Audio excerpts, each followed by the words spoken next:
வணக்கம் நண்பர்களே. கடந்த வீடியோவில் நம்ம வந்து இந்த டேஷ்போர்டு எப்படி டிசைன் பண்ணுறது அப்படிங்கிறத பார்த்தோம். ஸோ இப்போ இந்த வீடியோவில் என்ன பண்ண போகிறோம் அப்படின்னா, நம்ம டிசைன் பண்ணியிருக்கிறது தகுந்த மாதிரி டிஃப்ரெண்ட் ஃபைல்ஸை வந்து உள்ளே எப்படி இன்க்ளூட் பண்ணுறதுன்னு பார்க்க போகிறோம். ஸோ இப்போ டெம்ப்ளேட்ஸில் வந்து புதுசாக ஒரு நியூ ஃபைல் ஒன்று க்ரியேட் பண்ணிக்கிறேன். ஸோ அந்த ஃபைலோட நேம் வந்து login.html அப்படிங்கிற நேம் கொடுத்துட்றேன். ஸோ இந்த login.html ரெஜிஸ்டரோட கோடையே ரீயூஸ் பண்ணிக்க போகிறோம். ஸோ அதனால் நம்ம என்ன பண்ணுறோன்னா, ஜஸ்ட் இந்த ஃபார்மை எடுத்துக்கிடுவோம். அதில் தேவையில்லாததை வந்து நம்ம என்ன பண்ணிக்கலாம்னா பின்னாடி நம்ம வந்து ரிமூவ் பண்ணிக்கலாம். ஸோ இப்போ ஜஸ்ட் எப்படி இன்க்ளூட் பண்ணுறது அப்படிங்கிறது மட்டும் பார்ப்போம். ஃபுல்லாக நான் காப்பி பண்ணிவிட்டு ரீயூஸ் பண்ணிக்கிறேன். So login.html. ஸோ லாகின் பண்ணோம்னா நமக்கு வந்து யூசர் நேம் பாஸ்வேர்டு அப்படின்னு 2 இருந்தால் போதும். ஸோ அப்போ நமக்கு இந்த நேம் அப்படிங்கிற ஏரியா நமக்கு தேவையில்லை. ஸோ அதனால் நேம் அப்படிங்கிறத ரிமூவ் பண்ணிடுறேன். ஸோ லாகின் பண்ணுறதுக்கு ஜஸ்ட்டு பின்னாடி வந்து இமெயில் பாஸ்வேர்டு அப்படிங்கிறது இருந்தால் மட்டும் போதும்.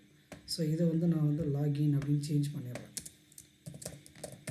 ஓகேங்களா? ஸோ இதெல்லாம் பின்னாடி பார்த்துக்கலாம், தேவையான ஆட் பண்ணிக்கலாம். ஸோ இது வந்து நமக்கு என்னென்னா லாகின் பேஜு, ரெஜிஸ்டர் பேஜ் இருக்குது, register.html. இப்போது 2 ஃபைலை மட்டும் நம்ம என்ன பண்ணலாம்னா இன்க்ளூட் பண்ணி பார்க்கலாம்.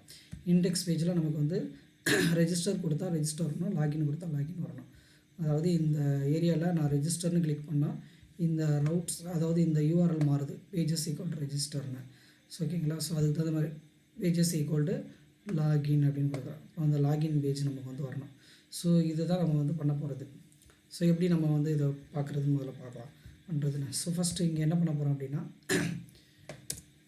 டிஃப்ரெண்ட் கண்டிஷன்ஸ் போட போகிறோம். அப்போ நமக்கு என்ன ஆகும் அப்படின்னா, இங்கே வந்து நமக்கு போகிறதெல்லாம் ஆர்குமெண்ட்ஸ், request.args.get அப்படின்னு நம்ம வந்து படிச்சிருக்கோம். ஸோ இதுக்கு முன்னாடி ஸ்டடி பண்ணியிருக்கோம். அப்போ நம்ம என்ன பண்ணுறோன்னா, ஹோமில் இங்கே வந்து நம்ம எழுதுகிறோம். ஸோ ஃபார் எக்ஸாம்பிள் இங்கே வந்து ஹோம் அப்படின்னு ஒரு வேரியபிள் க்ரியேட் பண்ணுறேன். இல்லைனா my arcs which is equal to நான் என்ன பண்ணுறேன், request.args. இந்த ஆர்க்ஸில் ஃபுல் டீட்டெயில்ஸ் இருக்கும். அதை நான் என்ன பண்ணுறேன், அகெயின் இண்டெக்ஸ் இதில் நான் வந்து நம்ம ஆட் பண்ணிடுறேன். ஸோ என்ன பண்ணிடுறோம் அப்படின்னா, இந்த மை ஆர்க்ஸ் அப்படிங்கிறத நான் இங்கே வந்து ஆட் பண்ணுறேன். ஃபார் எக்ஸாம்பிள் ஹோம் அப்படின்னு ஒரு வேரியபிளில், இல்லைன்னா ஆர்க்ஸ், ஆல்ரெடி ஆர்க்ஸுங்கிற வேறு இது போல் இருக்குது. ஸோ மை ஆர்க்ஸை எடுத்துக்கலாம். ஸோ மை ஆர்க்ஸுங்கிறது இங்கே உள்ள நியூ வேரியபிள். அதில் வந்து நான் என்ன பண்ணுறேன், ஆல்ரெடி இருக்கக்கூடிய மை ஆர்க்ஸ் அப்படின்னு சொல்லக்கூடிய அந்த பர்டிகுலர் டீட்டெயிலை இங்கே ஆட் பண்ணிடுறேன். ஓகேங்களா? ஸோ இப்போ நம்ம என்ன பண்ணுறோன்னா, இந்த யூஆரில் இருக்கக்கூடிய ஆர்குமெண்ட்ஸை வாங்கி நம்ம என்ன பண்ணுறோன்னா இங்கே ஸ்டோர் பண்ணி அதை இந்த வேரியபிள் அசைன் பண்ணி இந்த பேஜுக்கு நம்ம அனுப்புகிறோம். அது எங்கன்னா index.htmlங்கிற பேஜுக்கு நம்ம அனுப்புகிறோம். ஸோ இப்போ இங்கே நான் என்ன பண்ணுறேன்னா, டிஃப்ரெண்ட் கண்டிஷன்ஸ் போட்டு அந்த ஆர்கியூமெண்ட்ஸை வந்து நம்ம கெட் பண்ண போகிறோம். எப்படின்னா, இஃப் அந்த மை ஆர்க்ஸ் நம்மங்கிற நேம் வருதுல்ல, ஸோ அதில் வந்து இது வந்து டிக்ஷனரின்னு நம்ம பார்த்துருக்குறோம். ஸோ அதில் வந்து டிக்ஷனரினா நம்ம வந்து கீ வேல்யூ தான். ஸோ கீ வேல்யூ வந்து பேஜஸ். ஓகேங்களா? பேஜஸ் அப்படிங்கிறது தான் நமக்கு வந்து கீ. இந்த pages which is equal to என்னென்ன நேம் வரணும், ரெஜிஸ்டர் அப்படின்னு இருந்துச்சுன்னா, ஓகேங்களா, இந்த ரெஜிஸ்டர் அப்படின்னு சொல்லக்கூடிய இந்த பர்டிகுலர் நேம் இருந்ததுன்னா இங்கே. ஸோ இப்போ இந்த பர்டிகுலர் நேம் நமக்கு இருந்ததுன்னா என்ன வரணும், ஸோ இங்கே வந்து இன்க்ளூட் பண்ணணும். ஸோ எப்படி, இங்கே வந்து இன்க்ளூட் அப்படிங்கிற ஒரு கீவேர்டு யூஸ் பண்ணிவிட்டு, ஓகேங்களா, அது எந்த ஃபைலை நம்ம இன்க்ளூட் பண்ணணும், register.html அப்படிங்கிற ஃபைலை வந்து நம்ம வந்து உள்ளே இன்க்ளூட் பண்ணணும். ஸோ இது வந்து ஜஸ்ட்டு ஒரு தடவை செக் மட்டும் பண்ணி பார்ப்போம். நான் எண்ட் இஃப் ஒர்க் ஆச்சுன்னா நம்ம ரிமைனிங் இதெல்லாம் வந்து கன்சிடர் பண்ணிக்கலாம், கண்டினியூ பண்ணிக்கலாம். ஸோ இப்போ நம்ம என்ன பண்ணுறோன்னா, ஜஸ்ட்டு ரெஜிஸ்டர்னு இருந்ததுன்னா நமக்கு வந்து இந்த register.html அப்படிங்கிற ஃபைல் வந்து உள்ளே வரணும். ஸோ இதுதான் நம்மளுடைய இது. லாகின் கொடுக்குறோம், ரெஜிஸ்டர்னு கொடுக்குறோம். இந்த பார்த்தீங்களா, ரெஜிஸ்டர்னு கொடுத்தா அந்த ரெஜிஸ்டருக்குரிய பேஜில் இருக்கக்கூடிய அந்த டீட்டெயிலாம் வந்துருச்சு.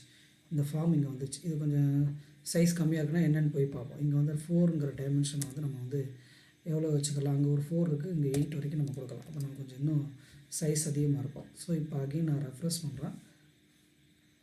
ஓகேங்களா, நமக்கு வந்து அந்த சைஸ் 8 இந்த வரைக்கும் நமக்கு கிடச்சிருக்கு. So register. ஸோ உங்களுடைய ரெஜிஸ்டர் டீட்டெயில்ஸை நீங்கள் என்ன பண்ணிக்கலாம், இதெல்லாம் ரெஜிஸ்டர் பண்ணலாம். ஸோ இப்போ அதே மாதிரி நம்ம என்ன பண்ணணும், லாகின் அப்படிங்கிற வேல்யூ வந்து நம்ம கால் பண்ணணும். சரி தானே? அப்போ என்ன பண்ணணும், சிம்பிளாக இதுக்கப்புறம் இஃப்க்கு அப்புறம் இன்னொரு எல்இஃப் அப்படிங்கிறது, எல்சிஃப் அப்படிங்கிற மாதிரி. இஃப்னா நம்ம என்ன பண்ணுவோம், நெக்ஸ்ட் எல்சிஃப் அப்படின்னு கொண்டு போவோம். சரி தானே? ஸோ இன்னொரு கண்டிஷன் எழுதுகிறேன். என்ன கண்டிஷன், இங்கே இஃப்க்கு பதிலாக எல்இஃப். ஸோ என்ன ஃபைலை இன்க்ளூட் பண்ணணும், லாகின் அப்படின்னு சொல்லக்கூடிய ஃபைலை இன்க்ளூட் பண்ணணும். ஸோ உங்களுக்கு தேவையான ஃபைலை அந்தந்த கண்டிஷனுக்கு தகுந்த மாதிரி நீங்கள் வந்து இன்க்ளூட் பண்ணிக்கோங்க. இப்போ வந்து நமக்கு 2 ஃபைல் தேவைப்படுது, அதனால் இப்போதைக்குன்னா 2 ஃபைலை மட்டும் நம்ம ஆட் பண்ணிக்கலாம். ஸோ இங்கே வந்து என்ன பண்ணுறேன், login.html அப்படின்னு கொடுத்துட்றேன்.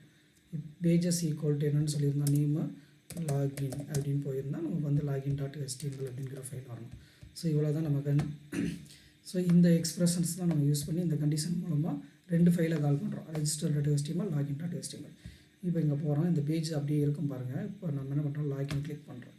ஸோ லாகின் வருது பாருங்க, இமெயில் அண்டு பாஸ்வேர்டு மட்டும் கொடுங்க. ரெஜிஸ்டர் கிளிக் பண்ணால் நமக்கு ரெஜிஸ்டர் பேஜ் வரும். ஸோ இங்கே வந்து ஆட்டோமேட்டிக்காக பார்த்தீங்கன்னா யூஆர்எல் மாறும். ஸோ லாகின் கிளிக் பண்ணால் இங்கே ரெஃப்ரெஷ் ஆகும், யூஆர்எல் மாறும்.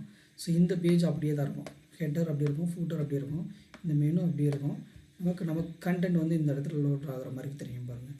ரெஜிஸ்டர் கிளிக் பண்ணால் ரெஜிஸ்டர் வரும், லாகின் கிளிக் பண்ணால் லாகின் அப்படிங்கிற பேஜ் வரும். ஸோ இது என்னென்னா சிம்பிளாக நம்ம வந்து ஒரு டேஷ்போர்டு வந்து டிசைன் பண்ணி டிஃப்ரெண்ட் பேஜஸை கால் பண்ணிக்கலாம். ஸோ இது வந்து நமக்கு வந்து எளிமையாக ஒரு ஃப்ளாஸ்கோட அப்ளிகேஷனை வந்து ஈஸியாக இப்போ நமக்கு நல்லா ரெஜிஸ்டர் என்னென்னு தெரியும். இப்போ ரெஜிஸ்டர் பண்ணுறதுக்கான கூட வந்து நம்ம வந்து அந்த ரெஜிஸ்டர் அப்படிங்கிற ஏரியாவுக்குள்ளே போய் நம்ம என்ன பண்ணணும், ஆட் பண்ணிக்கிட்டால் போதும். ஸோ ஆல்ரெடி நம்ம வந்து கமெண்ட் பண்ணியிருக்க அந்த பர்டிகுலர் கோடை வந்து ரெஜிஸ்டர் அப்படிங்கிறதுக்கு வந்து நம்ம எழுதணும். ஸோ அப்போ ரெஜிஸ்டருக்கு என்னென்ன, லாகின் பண்ணால் என்ன அப்படிங்கிறதெல்லாம் வந்து இனி வரக்கூடிய வீடியோவில் வந்து நம்ம டிஸ்கஸ் பண்ணலாம். நன்றி நண்பர்களே.